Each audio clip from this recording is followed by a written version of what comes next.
আসসালামু আলাইকুম। আমি শাহিনুর। আজকে আমরা কিউ ইঞ্জিনিয়ার হওয়ার যাত্রা নিয়ে আলোচনা করব। কিউ ইঞ্জিনিয়ার হতে চাই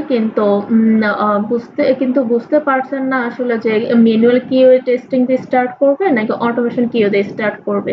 আসলে আমরা এই স্লাইডে আমরা জানবো যে আসলে কোনটা আগে শেখা উচিত। ফার্স্টে আমরা জেনে নেব যে আসলে manual Q testing automation Q টেস্টিংটা আসলে কি।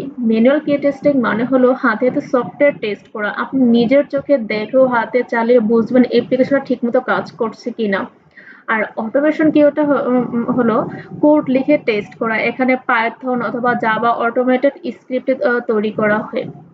উদাহরণ হিসেবে সাপোজ ম্যানুয়াল কিউ হচ্ছে একজন শিক্ষক নিজে পরীক্ষার খাতা দেখে, আর অটোমেশন কিউ হচ্ছে সফটওয়্যার দিয়ে অটোমেটিক খাতা দেখা।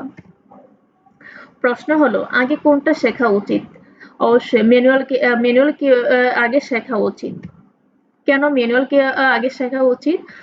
আসলে বেসিক ধারণাটা পরিষ্কার হয়। দেন ইন্টারভিউর জন্য দরকারি স্কিল হয়। দেন অটোমেশন শেখার জন্য বেসিক এটা জানা জরুরি। তাই অটোমেশন কিউটা শেখা সহজ হয়ে পড়ে। আর চাকরির বাজারে ম্যানুয়াল কিউর চাহিদা আছে অনেক, তাই আপনি ফার্স্টে ম্যানুয়াল কিউ দিয়ে স্টার্ট করতে পারেন। দেন এটা হচ্ছে কোডিং ছাড়া সহজে শুরু করা যায়। মানে কিউ ইঞ্জিনিয়ার হওয়ার ধাপগুলো হলো, ফার্স্ট আপনি ম্যানুয়াল কিউ দিয়ে স্টার্ট করবেন।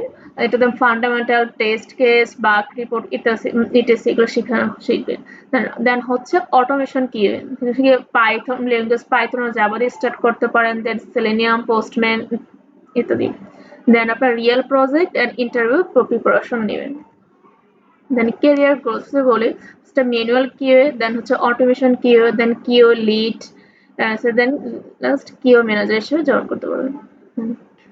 ফাইনালি আমি বলবো যে কিউ ইঞ্জিনিয়ার হওয়ার যাত্রা শুরু করতে হলে আপনি ম্যানুয়াল কিউ দিয়ে শুরু করেন, এন্ড এরপর অটোমেশন শেখাটা সহজ ও কার্যকরী হয়।